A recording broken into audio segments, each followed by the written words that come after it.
Hi. Let's Hi. test the sound. Oh, I love how your red and my red work. Yeah, I Hey, cannot where's hear you pink at and all. pink? Just a Happy moment. I birthday. cannot hear you. Can you talk? Can you hear me Yeah, I cannot hear you. I at need all? I need to turn off my microphone. Okay, try again. Talk. Hi everyone. This is Zai. Yes. Now I can hear you. I think Yay. IG doesn't like microphone. Okay, just speak normally. I think that's better, right? Hi Yeah. everyone. Thanks for jumping in. Give me a second. Yeah, so many people coming in already. let me try my earphones. Sure. Okay, I know I'm pushing my luck, but I think I Why can do hear. you need your earphones? I hear you clearly. I know, but I want to. Okay, try again. Yeah. Okay, Speak. I prefer earphone. Okay, wait, I'm going to turn on my But you lights. sound echoish. Really? Is Yeah, that you sound better just now. okay? Fine. Take it off. Right, guys? So warm. Even my lights. Okay, we're actually 5 minutes early. We're testing the system. Should we like log off and log on again so we have We a nice can. What do you recording? think? Um, I think people who are here will want to stay. Let them stay. Yeah. What do you guys think? Can we log out and log in again in 2 minutes and jump in and follow Martyr and Zai? I have my lights as well. Okay, we are on. What? We are on WhatsApp also. Okay. Hello. Yeah, I hear you. Yeah, me and you. The topic today is about two women who lost our mothers from breast cancer. And so someone's asking what's the topic. And it has been a very difficult journey of post grief, but more importantly, we want to chat about um, the grieving period when you actually lose someone, and more importantly, the pre grief period before you lose the one you love, and having to stay strong to be that supportive caregiver while you are so broken within. I think these are things we want to share about. And I love the pink vibes too. The pink and red. Yeah. Yeah, love. Okay, we're supposed to officially start in 3 minutes, but You can oh chat my if god. you want to. I'm good. And then my laptop is not working. Oh my god. How am I gonna type to you? Sorry? My laptop is not working now.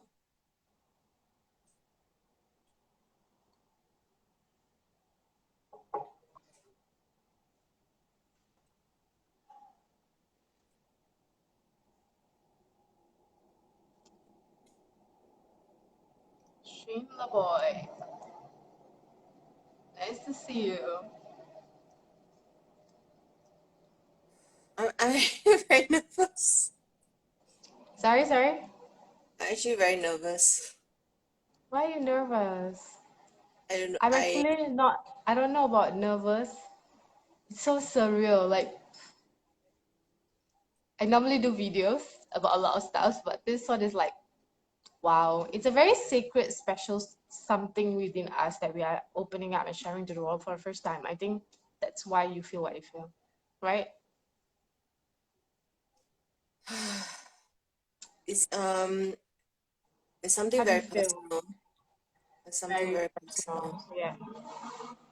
I need you to speak up a bit louder bit. And if you can move back a bit, I want to see you. Move back. Now it's like this. Yeah, slightly back, but speak up louder. Yeah, like just now. Yeah, Okay. not too high, bit. More eye level. It's It's those bendy kind of tripod, is it? Yes. I knew it. Oh my God. So for those of you who are already on the, I think we just stick to this live since there are people on. Do Let's you start. still have your parents? Have you experienced any loss? And what are your questions about losing a parent? I think no one spoke about this before, man. Who be the first? At least in Asia. Do you guys still have your parents? And have you ever imagined what it's like to lose a parent? Bring it on. Okay, I think we start. Shall we? Yeah, we start. Yay, let's start. Yeah, it's a bit difficult for us to continue typing. Really, I'm very soft. Yeah, a bit. For me. Just a little more. Okay. Oh. Yeah, go on. Okay, so it's a bit difficult to type while we are speaking, but we So, are reading the comments. So please feel free to comment. Okay, I'll ask so anything. yeah, so thanks everybody for coming, joining us, and of course this session will also be recorded. So I suppose a lot more people will be watching the recording. So my name is Martha. I am a relationship counselor and clinical sexologist, and I'm with my good friend Zai, who is a transformational leader and coach, and a global speaker, author, trainer, model, and life coach. She's an inspirational speaker who has won many awards. And today we are coming together to talk about what today's session is called Odyssey of Grief. It's really a dialogue on the two of us who both lost our moms to breast cancer. So what are the odds of two people who reconnected because of us having moms who have breast cancer? Zai actually reached out to me because she knew my mom had breast cancer, and then we just started to support each other during this journey. And we know each other for almost 22 years now. So Yes, very cool. early. And happy birthday, Marta. Yeah, so how can we know each other for 22 years when I'm only 21? We knew each other from the spiritual realm. Yeah, anyways, Marta, I want to jump straight into one question. First question, since it's your birthday, happy birthday. And how was your relationship with your mother? Yeah, thanks for asking. So actually, this month is Breast Cancer Awareness Month, and I looked at my schedule and I couldn't find a better date. So I thought this is the best date looking at my schedule. And actually next week I have a public awareness talk on breast cancer and how it's linked to our sexuality. So that's how I thought like maybe I can do a few things. I can celebrate my birthday with you, talk a little bit about my life, my mother, and breast cancer, and then also do a little shout out for this awareness session that I have next Saturday. Yeah, Oh, next Saturday. This Saturday. It's this Saturday. Yeah, it's this yeah, Saturday on the okay. 23rd. Coming But Saturday. anyway, my relationship How with was my your mom. relationship? Yeah. Yes, my relationship with my mom. Um, I have to say that I I learned from a very young age to shut my mother out of my life. My mother is a very loving person, and you can say she's a over loving. She's smothering, and I never felt safe opening up myself and talking to my mother. Yet, of course, mother being mother, she loves me and she's a good mother in her own way. And because of the years of the walls that I put up, feeling unsafe, being open with my mother, and the way she talks to me, the way we communicate, it doesn't feel good to me. So as I grew older, I realized that I wasn't doing myself any favors by not opening up myself to my mother. And I felt a lot of guilt when my mom had breast cancer at the age when I was 19. And So yeah, so anyway, the relationship, because of her breast cancer, it has always been weighing on the back of my mind that I want to reconcile with my mother. I want to have a good relationship with my mother, because if Mm. anything ever happens to me, I don't want to regret this for the rest of my life. So it was something that was weighing on me since I was 19.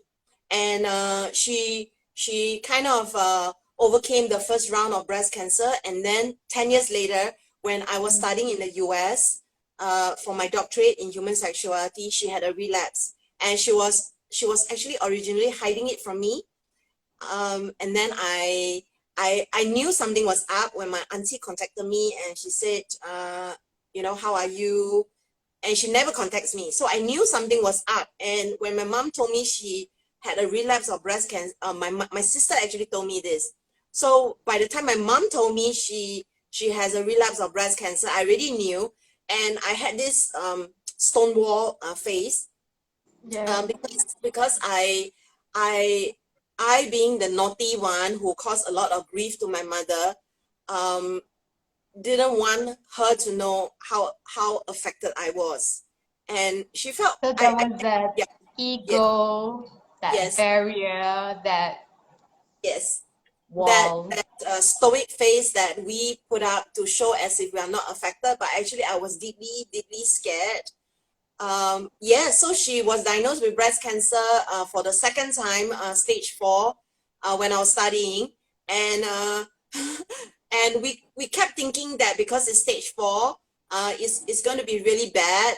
And Yes. yet it dragged on, and yet it dragged on for How almost long? 10 years. It dragged on for 10 almost 10 years years. later. Yes, and so there was this constant, like a sword over your head, like thinking like, okay, at any moment mom would die. And like I'm seeing her 10 suffering, years. going through her treatments and becoming weaker. And I was so mentally prepared for my mom to die, to be honest. And I just didn't expect the like you said just now, the grief that already starts happening before your loved one dies. The grief already starts happening. And then when they Yes. die, you think that there would be a relief. And then there's this Mm. whole wave of grief that I never knew would come. Okay, so anyway, Yes. that's me sharing a little bit about my mom, my relationship with my Right. mom, her breast cancer. How about yourselves? Okay, so I have a very unique relationship with my mom. I'm the last child of six. So all of the siblings got married, and I was there always feeling like the single mother to my mother since I was 12. So I was always protective of her. She's very authoritative, very dominating, strong-willed, and very powerful warrior. But I always felt a need to take care of her and be there for her. Especially that my dad left when when I was one. So that's one, the love part. The hate part would be so there's a love-hate relationship, right? Would be I always felt I realized it was emotional blackmail. I was taking on all this responsibility as a daughter, as a child, as a friend, as a mother to my mother. Like who even gave me that title, right? My mom used to say that to me though. Then over years, I'm like, oh man, this is emotional blackmail. I'm being put in a spot. But any which way, I really enjoyed every single moment. I had to be there for her, sacrifice for her, take her on her medical appointments because I'm an entrepreneur, I work from home. So I love that I had that liberty of time to pamper her, spoil her, even when she was 10 years before she passed, right? I took her on, she's on a wheelchair. So I took her, she was weak, she's big size. So we put her, she put herself on a wheelchair so that the maid can push her to the market. So imagine that woman, if she could, she would fly planes. But anyway, so anyway, took her to the Maldives. We traveled. We had a great time together. So when I found out, or rather, she was diagnosed cancer 3 years before she passed, at a good age of 77. She passed after her 80th birthday. And when the news came to me, I was in denial for 6 months. I remember I was doing my digital training videos for my book, Turn Passion into Profit. I was in the Philippines. I was traveling to speak. I was doing my coaching programs. I could make like 20, 30 grand a week. That kind of busy, busy, busy, but fun. And but 6 months after the diagnosis, I sat myself down. I'm like, what am I doing? I have news that my mom is dying. She has cancer. Like, what am I doing? Seriously? So that was when I think it really hit me. And I told some of my team, I had a virtual team, my branding people, I said, you know what? Zai Miztiq is over. Forget it. When I'm ready, I will come back. I only have a mission, one mission in life now. It's to be there for my mom. I want her to be comfortable, to be happy, and to be pain-free. That was all. Comfortable, happy, and pain-free. And that was my only focus. But over time, I realized I didn't take care of me because this broken, grieving soul being didn't know that she could and should take care of her emotions and her mental state. She was always acting strong in front of everyone, in front of mom. And my mom didn't even know she was diagnosed cancer. We took her to the doctors. They said she has a tumor, so we just stick to that word. We don't even use the cancer word at home or in the hospital. So every time we visit a new doctor, we will give them that face like, do not use that C word or you will die. So all of us siblings knew that. So my mom never heard that C word. So I think that could be a reason why she was okay. But I did ask her this magic question. So for those of you who are listening, have a parent who probably is old and you never know, maybe for yourself. I did ask my mom this question indirectly. I said, Mommy, if you had 6 months to live, what do you want to do? So then she said, I want to eat, I want to sleep. And she was actually very cute, you know, and she already had like a little bit of dementia, but she was okay. And then I said, if you can travel, she said, can lah, if we have money, I don't mind. I said, we have money, what do you want to do? Okay, then. So I took her on trips, to nearby trips like to Batam, to Indonesia for spa, shopping, Malaysia, took her around Singapore wherever we could. It was tough. It was tough. It was really tough. Yeah. And when Yeah, you were because you told, were sorry? because you were the mother to your mother. Yeah, and at the on top of that, I had, of course, my siblings. But thank God, I think the beautiful thing was, of course, it was challenging because I wanted to have a different palliative care plan. Like I would use all the money and say, okay, let's go on a holiday, mommy. Let's go on. Let's do whatever you like. You could like the beach. Okay, let's go to the Caribbean or something. But maybe it was also I was like, what if she dies on one of the trip? Then I'll be all alone. So there was that thing holding me back too. But I think I did my best. That's a beautiful thing to be able to say. And I'm glad I stopped work and focused on what mattered most at the most important time. Because now I have all the time to build whatever I want. What about you? When your aunt told you that and you put up that front, I want to talk about that wall. How did you break it down? Yeah. Okay, so I am one of three children, and I moved in and out of the house many times in my life. And when I knew that when my mom was diagnosed for a second time with breast cancer, I made sure that I lived at home so that I can spend more time with her, and also to make sure that I reconcile anything that is not finished. So I'm very proud of myself that by the time she died, we had a good relationship. And I have to admit that I wasn't the main and I wasn't the primary caregiver. It was my father. My father was the one bringing her to the hospital. She wouldn't let me go with her to the hospital. She thinks it's dirty, and it's you have to wait for a very long time. So I really admire all the things that you have done, putting aside your life and being the caregiver, because it's really very, very painful to see someone that you love, who is the strong mommy that we know, Mm-hmm. becoming smaller and smaller and weaker and older in front of our eyes. The last year of Mm. her life, she was, every single time I took a good look of my mom, she was getting worse. And Okay. and I was just crying inside. I couldn't cry in front of her. Of And course. somehow the last year of her life, I manifested many dog sitting opportunities. Like I did pet sitting. And every time I did pet sitting, it didn't even occur to me at first. Every single time I At did home you did what, sorry? pet sitting, What's that? pet, taking care of people's pets. Oh, pet Yes, sitting. so Okay. I would go to their house. I would take care of their Okay. pet. Got it. Yeah, I would stay at their house. So the last year of her life, I manifested all these pet sitting gigs, and I was actually not aware at first. Like, why is it that I would clear my schedule and then I would just do the pet sitting, and then I would binge in front of the, binge watch TV, and and I would more or less just collapse. I would sleep a lot, and then I would also be crying. It was your escapism. And I needed it. I needed it because Yeah, it was your every therapy. Sorry, I think it's more than escapism. It was your therapy. was this dark cloud in the house. It was so heavy. I was getting depressed. I couldn't really do anything in my life. It was just waiting and waiting and waiting for my mom to die, really, because she was definitely not getting better. She was getting weaker. She was getting worse, and it was Yeah, affecting me so much. And yeah. yet I was not the main caregiver.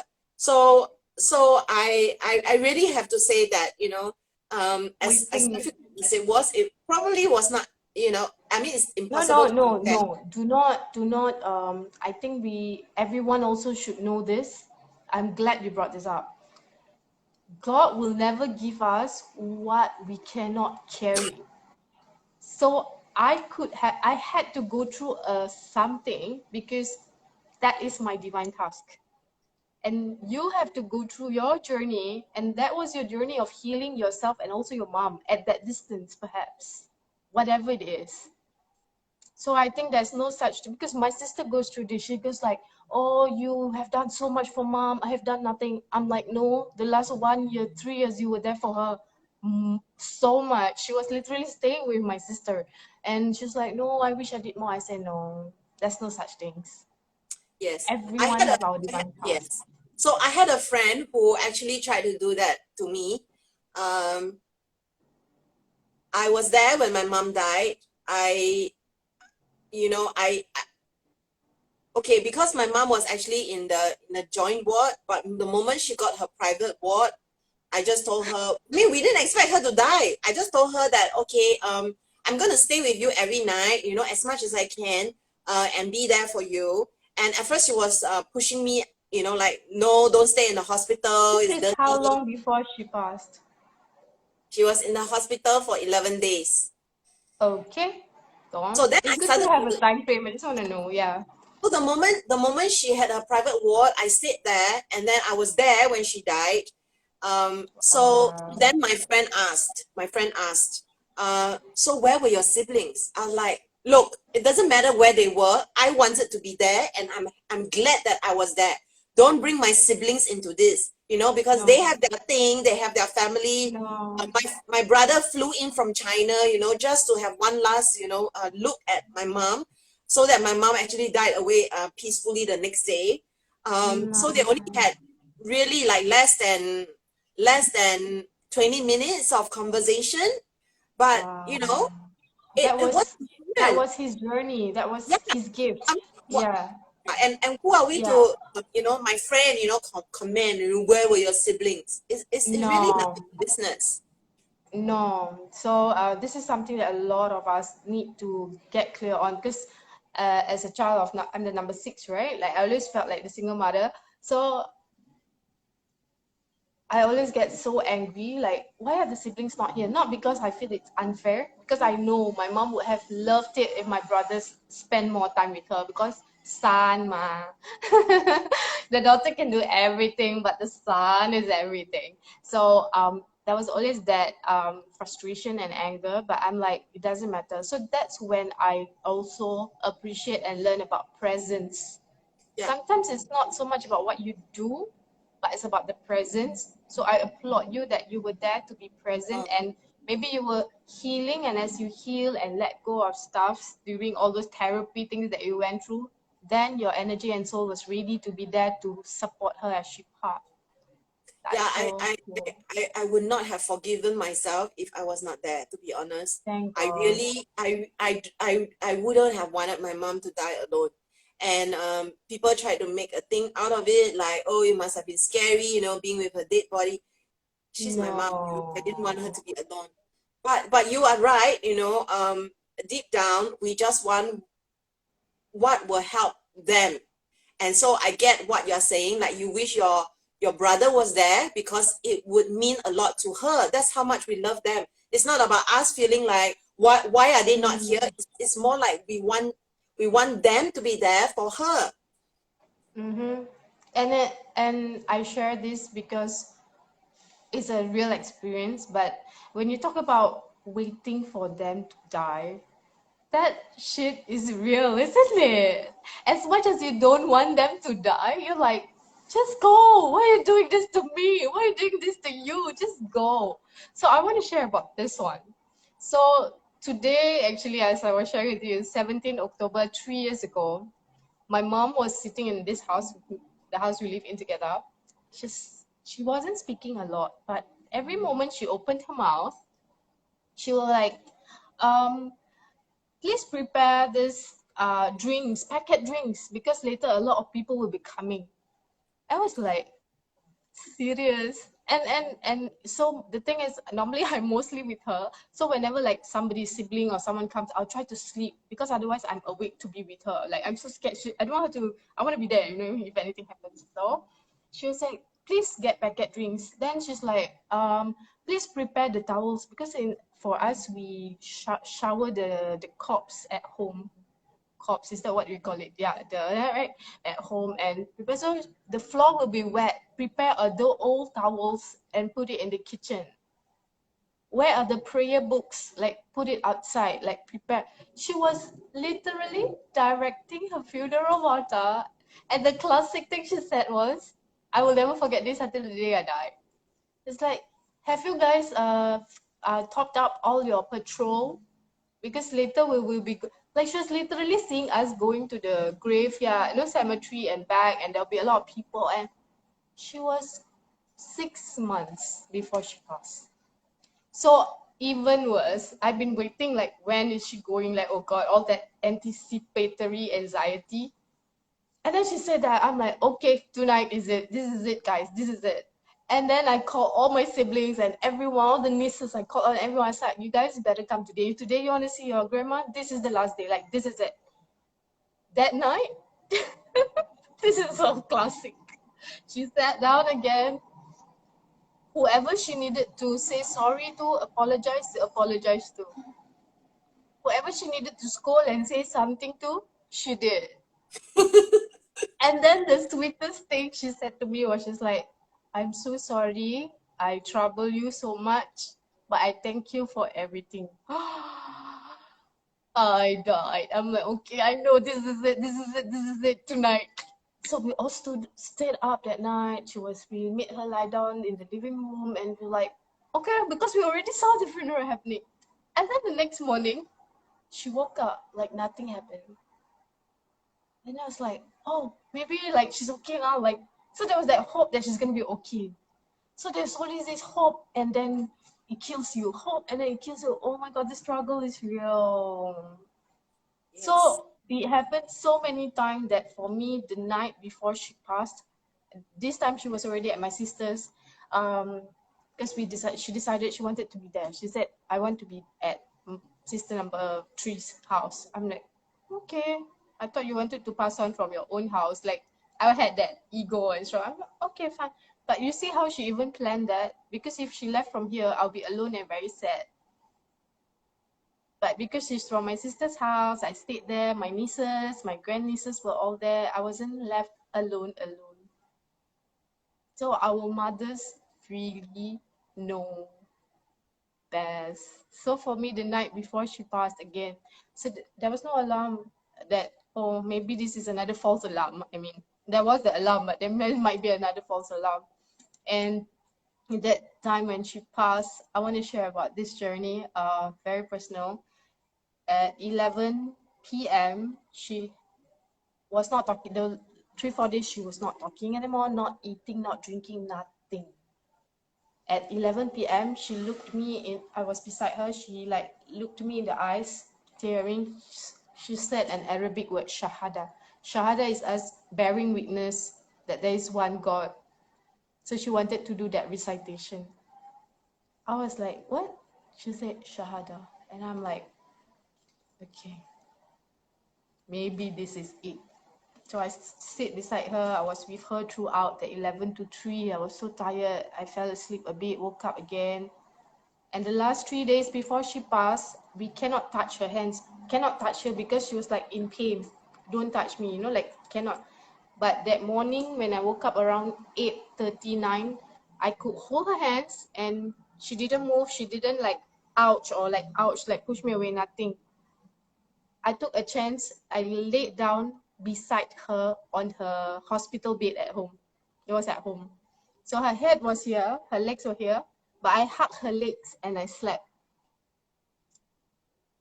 Because that's how I always sleep. I love hugging my mommy's leg and sleep. It's my favorite. We sleep like that. She will hug my leg and I will hug her legs, you know. I hugged her. I woke up at around 11ish and then I saw my mom was gone. But the beautiful thing was I dreamt before in that sleep, I dreamt like my mom sat up. She was saying, "Oh, you know what? It was so noisy on the other side," and she was talking so happily. And you know, I haven't heard her speak for like 5 days or more. She was like, "Oh my God, you know, it was like this on the other side," and she was so excited. And I saw my brother sitting at the side of the bed, looking down and very quiet and sad. I'm like, I don't care about you. I'm so happy mommy's talking to me. And she was like, oh. So that's why when I woke up, I knew she is already on the other side. And she passed so peacefully. I mean, I was hugging her leg. I would have felt if there was a jerk or something or a scream or a laugh. Peaceful. Peaceful. Peaceful. It was hard. But yeah, I was prepared. I had a to-do list. If this happened, like call the hospice. I had a to-do list because like 2 weeks before someone's dad passed away. So I actually say, hey, give me all your tips. I listed everything down. For you, Martha, do you want to share? You said you were with your mom at the end. Yeah, Were my you the mom. only one there? Yeah, my mom was. Oh my God. I think there was a time that I had difficulty saying my mom was. Even after my mom died, I was still going, my mom is, and it was Same. it was tough. It was tough. But Until now. I want to share is because like you said your mom was diagnosed with breast cancer for 3 years, and my mom was diagnosed with breast cancer since I was 19, right? She had a relapse and then she wouldn't die. She had it for more than 10, close to 10 years. And so we were always so prepared. The last year of her life, yes, she really, really became very, very ill, very weak. She went Was through she how on many chemo? rounds? How many rounds of chemo, at least 4 or 5 rounds of chemo. My mom Like, wasn't on chemo at all. yeah, my Go mom on. had many rounds. And so what I Mm. want to share is on the day that she died, it was in the morning, I had client. I had client and I couldn't cancel. So she died in the morning and I had planned, it was a Saturday, I had planned to see clients. And fortunately, I think I had only two. So I was making my way down the KK hospital hill, and I couldn't stop crying down the hill, on the bus, at the clinic.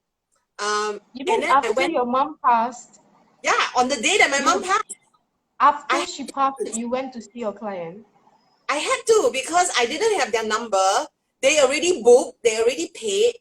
So here I am sitting there. I mean, when I got to the clinic, I told the clinic because at that time I was renting a pay per hour Okay. space.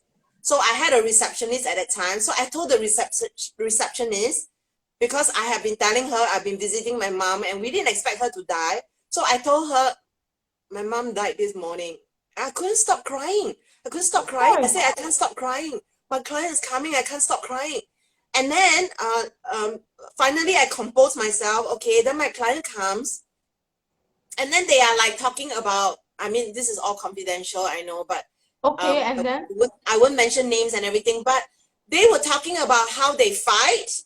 And here I'm thinking, okay, I'm sitting here hearing what you guys are fighting about, and my mom My died mom this just morning. died. And there are Yeah. bigger things in life than what you guys are fighting about. But of course, I couldn't say that. Of course, I couldn't say that. Anyway, Oh so my God, you are okay, so what happened? crazy. Yeah, so what Tell me happened prior is, to that, 24 hours prior to that. after seeing my clients, after seeing Oh my no. clients, um, then the funeral, the setup and everything, Chinese funeral, and Yes. and that evening, I couldn't sleep and I couldn't stop crying. And finally, I just gave up. I just asked myself, okay, Martha, you told yourself that you will not cry when your mom dies. Why are you crying? And so I just meditated on it. I just decided, like, I got fed up with like not being able to stop crying. So I meditated on it, and then I realized something. The reason why I'm crying is not because I cannot accept it mentally. The reason why I'm crying is not because I have any guilt or anything unspoken with my mother. The reason why I'm crying is because I feel that there is something that has been taken away from me that I didn't Okay. want. And I could feel the energetic cord between my mom and me was gone. And and that was when I realized this is why people grieve, because Yes. it's taken away from thee, and this Of is felt. It is energetically felt. course. It is something that is more than the mind. It's more than the heart. It is this bond It's and a connection that I have loss. with my mother that I've had my whole life, and I have Yes. have had it my whole life. That's why I didn't think I would miss it. So when it was gone, I realized that there was this very, very deep, deep wound inside me. It's it's Yes. it's not ripped away. It's just removed. And that was the day that I really truly understood what grief meant. Beautiful. I love that you share this because a lot of times for me before I lost my mom, when I hear someone lose someone, and I'm like, I stay away because I don't know what to say. So I'm like, do I put a heart? Do I put a like? Do I say, oh sorry, I'm sorry for your loss? What are you sorry about? Like seriously? So I stay away. Prior to losing my mom, before that, I lose a lot of friends because I think they don't know what to say to a motivational speaker. Like, how do I make her feel better, right? And then I have a best friend who like, everybody lose their mother. Like, what's your problem? And I'm like, how dare you? I don't care about the world losing their mother. I'm going to lose my mother, and then we had a big fight. So whether you say something to the person who is grieving or whether you stay silent is also a problem. So for me, prior to that, I always like escape. I don't know what to say, so I disappear. So I guess that's why most of my friends also disappear. I had a few good friends who came around. But the thing I learned is never ever ever tell someone who has lost or recently lost or ever lost anyone that you have to be strong. There's no freaking such thing as you have to be strong. There's no such thing as she is in a better place, he is in a better place.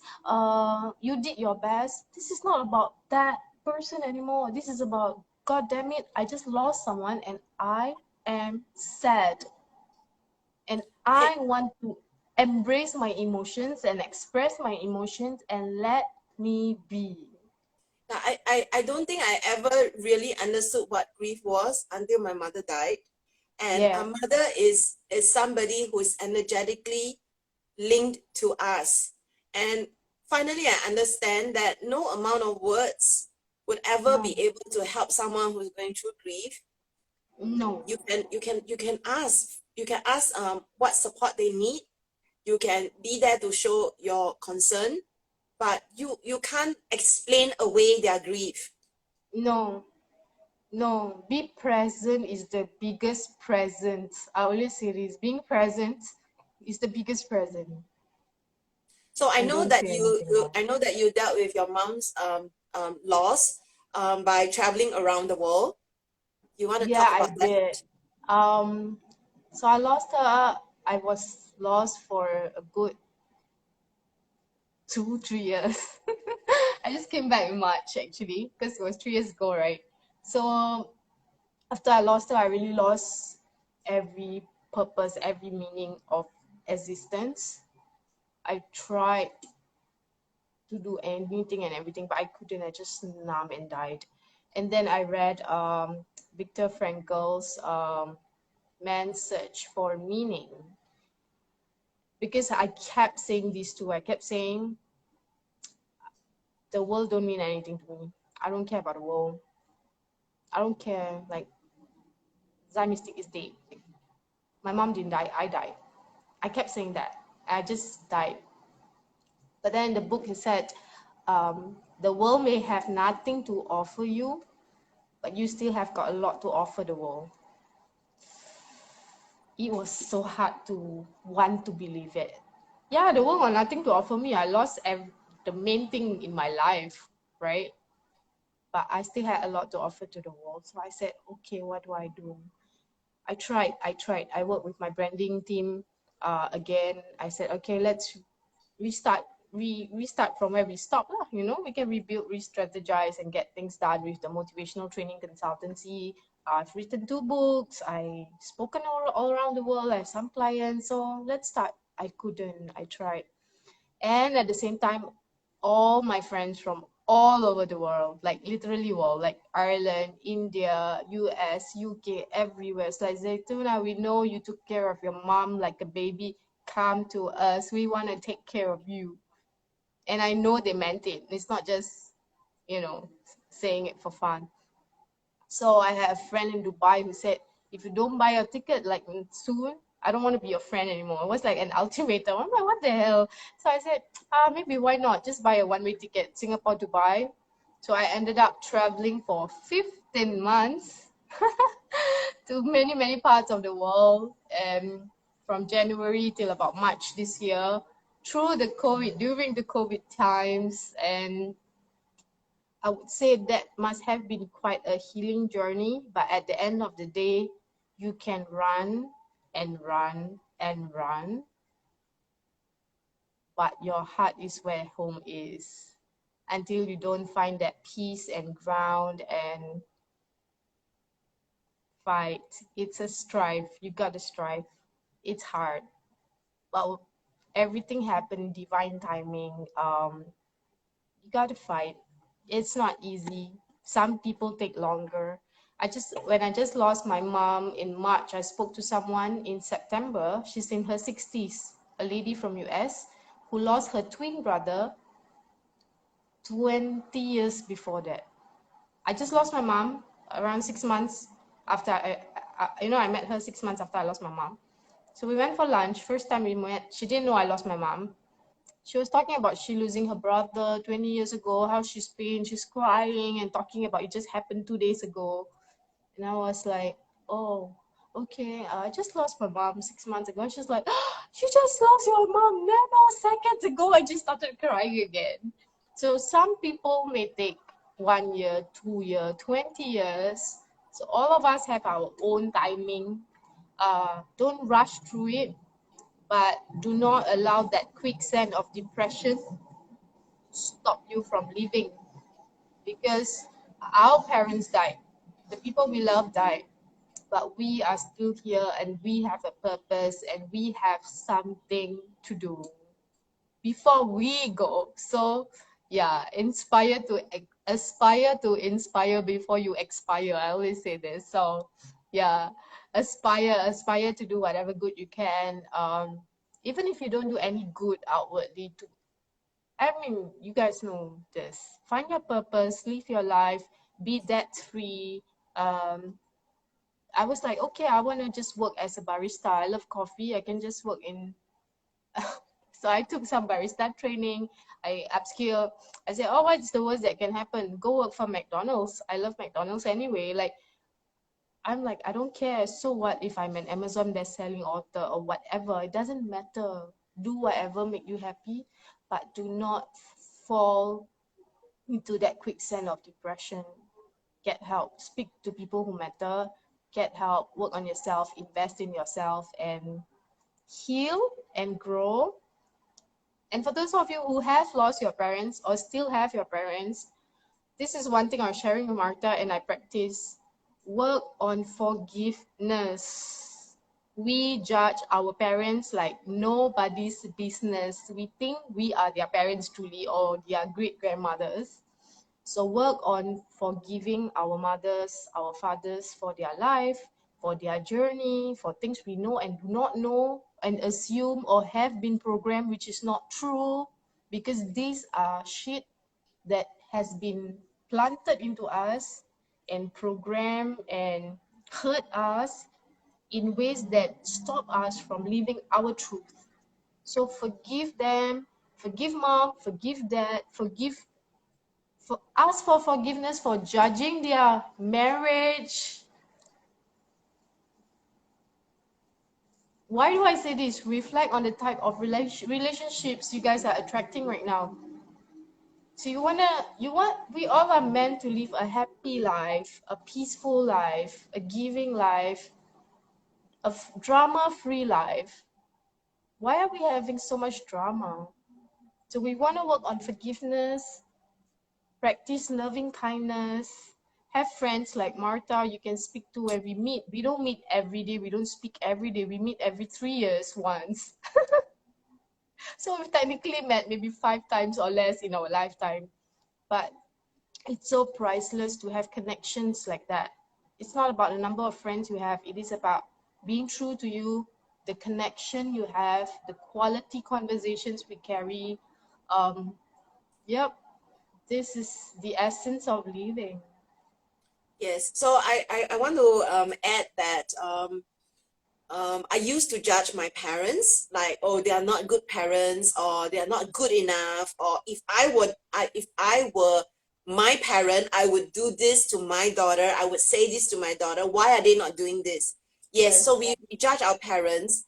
And one day it struck me that my parents worked so hard to make sure that I have a better life than them, and I cannot use my education to turn around and judge them, because they gave me these opportunities because they want me to be better than them. So I need to Wow. behave better. I need to behave better with the education and opportunities that I have. I cannot use what they have given me against As them. a And weapon. what is all this education and fame or money or fortune if you use that against the very people who have supported you to bring you to be the person that you are? So I realized that I cannot expect my parents to change and be the parents that I deserve. I have to be the daughter that they deserve. I have to lower myself and meet them where they're at, not expect them to change. I need to change and let go of all my expectations of what kind of parents I deserve. And that was when I started to have the kind of relationship that I was able to have with my mother. And I would have to say that, and I did share this with you before. Before my mother died, she was between me and my father. And when mother died, there was nobody between me and father anymore. And Yeah. I had to learn how to communicate with my father. And now I'm able to transfer all the love that I have, the gratitude that I have for my parents towards my father, because I too do not want to have any regrets that likewise, when mother had breast cancer, I didn't want to have any regrets about her passing on. And now I also do not want to have any regrets about my father, as he gets older and if he passed on. So I have a lot of love and a lot of gratitude for them, for their efforts, for their struggles. And a Nice. lot of times, if we know their full story, we will understand, we will not be in that place of judgment if we really, really understood their journey and where they came from. So Yeah. it's really about being better because you're older now. Yes, yes. And if parents are listening to this, heal yourself and do not throw your storms on your children, because we need to put an end to this vicious cycle of generational curse. We need to put an end. If I can share a bit about my mom and dad, I was so angry the day after she died, right? And I was like, Daddy left me, now you leave me too. So I took their wedding photo, which is in our living room, and I put it in the storeroom. I don't want to see it again. But doing that, I judge, right? And then God teach me lessons in wonderful ways. Then I start respecting their love story. But how I even came to that was, so after she left, I was losing it. I went to Kashmir. I went to India. I was at the top. We just took the horse ride up to the top of the mountain. The moment I arrived at the top of the mountain, Martha, I felt like I was in heaven. And I felt like my mom and dad already united in heaven. I felt them welcoming me. I was like, so now you guys are together and now you leave me alone. You're great. So there was that ego, but that was like, that is their love story. That is their journey, and they united. So who am I to judge if daddy left at 1? My mother never divorced him. He refused to divorce my mom. And I always got so angry. I was like, why do you deprive yourself? Why do you want to still be with this man? That is her love story with him. And at the end of the day, they united. Indeed, 2 days before my mom passed, my brother-in-law dreamt that my father said to him, my father died already 6 years before, said, I'm coming to get your mom, to get mommy, and I'll fetch her around 1 p.m. And that was the time. She passed around 11 a.m. At 1 p.m., doctors came to sign that she has passed. And I was like, freak, when you put everything together. So when I realized that, I took out the wedding photo and now it's here very beautifully in my living room. Every time I pray for them, I speak to them, I ask them to forgive me for judging them. You know, at the end of the day, we all want acceptance and sense of belonging. And if we don't share it with parents, the physical parents who brought us on earth, we can forget about wanting to connect with God that we don't see. We can talk about, oh, I pray and I do this, I go to the church, I go to the mosque, I do this. But if you do not have that relation with your siblings, with your loved ones, with your parents, with yourself, you're just lying to yourself. Yes. So Yeah. I want to share that another one of my, I guess, reconciliation stories is um my ex actually, as he was leaving me, he said, his parting words, and he's really toxic. His parting words were, you say you don't like your mom. At that time, my mom Yeah. was diagnosed with breast cancer, and she was still very much still okay. She said, you say you don't like your mom, you are just like your mom. Wow. Yeah. So Yeah. being the toxic person that he is, I'm not going to go down that route of being evil. So I started to examine. One day, I examined on a piece of paper. I wrote down. He said, "Yeah, I'm just like my mom. So let me write down all the positive things Point. and all the negative things about mom." And then I realized something. He was right. Mm. All the positive can also be a negative. All the negative can also be a positive, depending on how you frame How it. you see it, yes. Yeah, because I all my life I'll be like, oh, mom is like over loving, she's smothering. But if you look at it in a positive way, this is why I am the person that I am. I'm very generous. I'm very kind. I want to help everybody. So how can I deny the negative The and then want the possessiveness. positive? Yes. When I Someone started else is possessive, but when I you started are kind. Yeah. when I started to claim all the positives and I also claim the negatives, then I realized, you know what? It's okay. It's okay to be my mom. It's okay to be the daughter of my mom. And and and suddenly I started to feel strong. Energetic Nice. started to feel strong because a tree, I believe, a tree can grow as strong as its roots. And when I stopped Nice. denying where I came from, I stopped You denying my foundation, I stopped judging my mother, I embraced all my mother, including all my faults from my mother. you grow. I grow, I became strong. And that Grow. I needed so much. Yeah. It's true. Because life is like that. The very thing you think you are pushing away is the very thing you become. Right? you deny, you Manifest. persist. Yeah. I don't know, but you are so right. When you embrace, you grow. So for those of you who can't stand your mother or father, go do your checklist. I can't stand that my mom is so controlling. Are you controlling too? Go do the checklist. I think that's a wonderful thing. Wow. Brilliant, Martha. How much time do we have now? Anyone have any questions? 10 minutes. More. I think we talked about advice for parents, but I actually want to say that my mom was really pretending that she was okay when she was not, and I wish that Mm. she would be honest with me, because by trying to pretend, who is she kidding? She was actually Talk making me louder. more stressed, all that Yeah. second guessing, when we could have just been vulnerable with each other, that I could Yeah. have, that there was some use of me if I could even like just give her what she wants.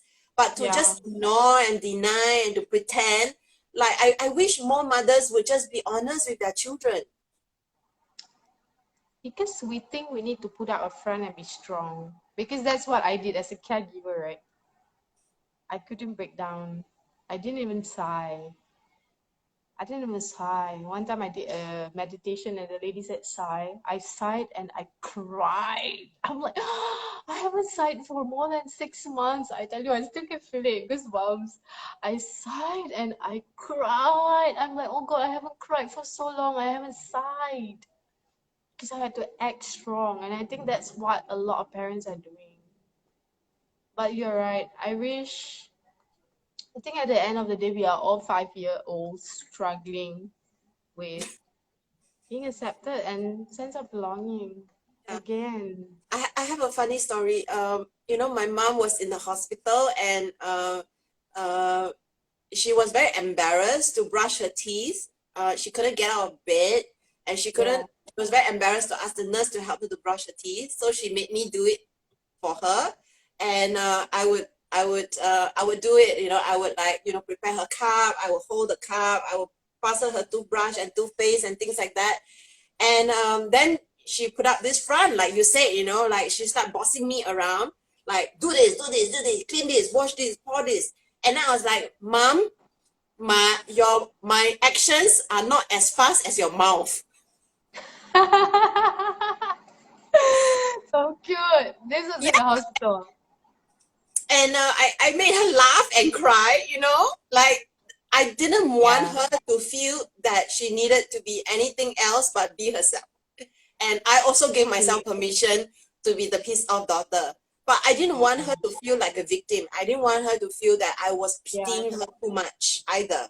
yes, yes. I think for those, I think the last 3 days before my mom passed, because I knew she was hanging on. Something about letting go. I thank you for teaching me about cutting cords. So remember the 6 months prior to that, she was directing her funeral. And I was like, why is she not dying yet? Like, what's wrong? Like, can we do something for her to help her go? The truth was, she was ready to go. We, children and family, were holding her back. So as much as we want her to let go of the grief, we are holding her back tight. And this is one against so many. So 3 days prior to her, before she passed, I remember I was standing by her hospital bed, the bed at home, the hospital bed. I was literally telling her, Mom, you have done everything to the best of your ability. We have education, we have home, we have blah, blah, blah. I was like literally doing hypnotherapy. I felt like Anthony Robbins at that time, I was and then my sister was like, why are you talking to mommy like a little baby? No, no, I need to help her. I need to help her. I'm like, no, she needs to. And then 3 days, I said, you have done everything. There's nothing for you to regret. And then she kept saying that, oh, I know prior to that, she said, I'm not afraid to die. I'm not afraid of hospital. I'm not afraid of anything. But I'm very afraid to leave you alone. She actually said that to me. I was like, oh my God. This is within that 6 months period. So I had to keep reminding her, you have done everything. I'm not alone. it is my responsibility to find someone and be with someone. You have done your best, so go in peace. But during that period was when I told my siblings, you know what, I think she's ready to go. We are not letting go. Let's do a little exercise of letting go. And yeah, truly, she left in so much peace. I think the funeral was the most peaceful thing. One of my brothers said, we are normally like Indian tribes, you know, like me and my other siblings, 6 of us, right? We like normally, we didn't hear any of our voices because everything was done so smoothly and beautifully. And for Muslims, the funeral, we have to send her away on the same day. We don't wait like 3 days, 7 days, like the Christian, what is this? The Chinese, right? So it was so quick.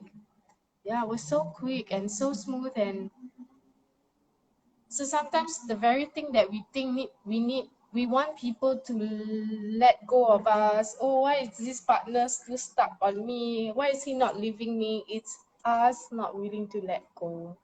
So yeah, do your checklist. I like the checklist idea. Yeah, do your checklist. No, get clear on what you want, and it's tough. Speak about this kind of stuff because I think we need to have such conversations around death, around separation. Why is divorce a taboo? People get married and people get divorced. We are not the first to get married. We are not the first to get divorced. But why? And there's another saying that death is the most certain thing, and yet we react like, huh? You mean he died? Like really he died? Like how did he die? Like how did he die? Like come on guys, death is the most certain thing, and yet we act like it's the most like shocking thing in the world. Like literally all of us are just one step away from our grave, and that is conscious living. That is mindfulness. Yeah. Okay, Yeah, Karita. we are down to our last 5 minutes. Is there anything you want to do to recap? You can start. Where do we recap? You recap. You tell me. I think we shared about our relationship with our parents and how we reconcile, how we make peace, whether they are alive or not, seeking forgiveness, being kind, loving kindness for yourself, very important. It's still working on it, work in progress until the day I die, I think. Because it's like an onion, right? And so if we keep peeling and I'm like, huh, I thought I already forgive daddy. 20 years later, I'm still working on, oh, I don't hate him anymore. Well done. Yeah, so that's that. What about you? Anything Yeah, else you want to share? I like that we Recap, yeah. talked about. I like that we talked about our grief process and Grief.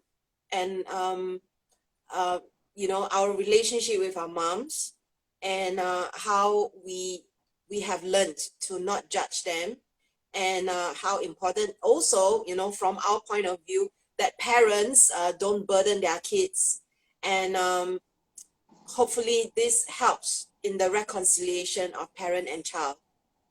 Yeah.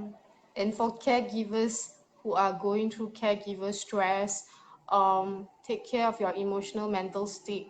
When you cannot get help, step out, go to your nearest cafe, get your latte and cheesecake, just sit down by yourself, sigh, cry, whatever, and come back later stronger.